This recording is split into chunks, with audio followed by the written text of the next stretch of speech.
The abandoned mine land program has been very successful and very important to many states in mitigating public health impacts from mining activities. Wyoming's land is very diverse. I mean, it varies throughout the state. A lot of the land is public ground, BLM or Forest Service, and that's something that's really cherished by the people that live here. You always hear that America is a melting pot, and Pennsylvania, being one of the first colonies and then states, is a prime example of that. Statewide, I mean, we're a very diverse group of people from all walks of life and all cultures.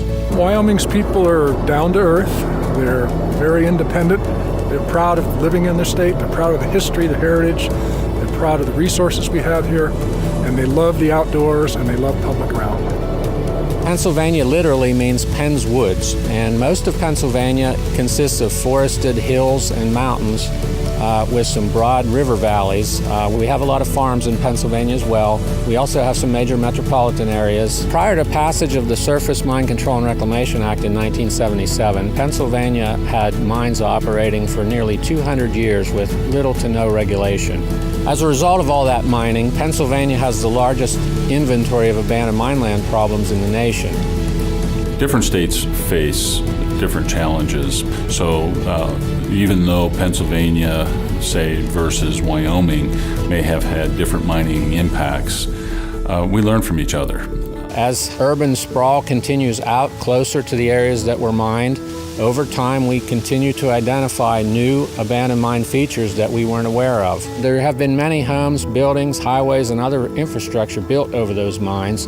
Those can experience significant mine subsidence issues. I think the biggest threat really has to do with the underground coal mining that's throughout the state in a number of regions. And what we're finding is we get calls from homeowners. We go and look and the foundations are cracking, and next thing we do, we pull out the mine map and look and see, and lo and behold, they developed over an old mine working. The Wyoming AML program's addressed a lot of the hazards in the state through reclamation, and a lot of the hazards through the state through drilling and grouting. And I think we're starting to bloom when it comes to how do you address the subsidence issues that we have from coal mining.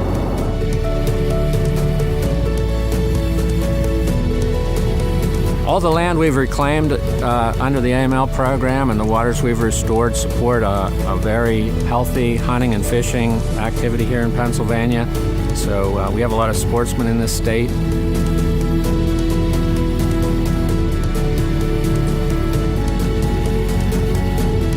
Although Wyoming has enjoyed great success with its abandoned mine lands program in reclaiming historic mine sites, there's more to be done.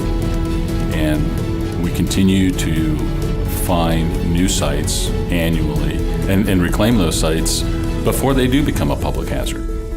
One of the biggest to-dos here in Pennsylvania is acid mine drainage, also known as AMD. Multiple flooded mines in the area that would potentially flood the local town discharge here, which obviously is polluting the creek. One of the biggest challenges with treating acid mine drainage is that you have to have a commitment first to construct that, an annual operation and maintenance, which can get very costly. Pennsylvania still has over 100,000 acres of abandoned mine land that needs to be addressed. In addition to just the surface land that's impacted, we have thousands of abandoned underground mines that have structures and roads and highways and schools built on top of them that may also experience subsidence at some point in the future. When we're doing this drilling in amongst subdivisions, infrastructure, the power lines, gas lines, all that stuff, we're finding some serious problems. And when we find them, we address them right away. If they're serious enough, we don't just put them on the inventory, we take care of them right now. As we look to the future of the abandoned mine land program, I think it's very important that as states that we work together to benefit from the experiences that we've all had and become more efficient and improve our technologies in how we not only identify new sites, but then how do we remediate those sites moving forward. With technology the way it is today, we are able to handle so much more. It has allowed us to do more complex designs. Before, we had straight slopes with the V-ditches to catch the water, and while it does work, it doesn't allow for vegetation growth. Using natural regrade, we're able to create surfaces that mimic natural surfaces, so the end result is a surface that is nearly identical to what you see in nature. Collaboration is the real key to success. These partnerships certainly bring a lot more people to the table with good ideas and allow us to do a lot more work with our limited resources and funding could do on their own. The professional alliances, such as the National Association of Abandoned Minelands programs, allows for a good opportunity for different perspectives and discussions of different issues with other states. This also provides an opportunity for the states to work together with one united voice, such that if there are any issues or mandates, we can work together to have that one voice to address those and how it will affect our AML programs. We are constantly exchanging information, ideas, technology, data with those other states and tribes. Pennsylvania and Wyoming are very close because we've worked together and got a lot accomplished in this national association.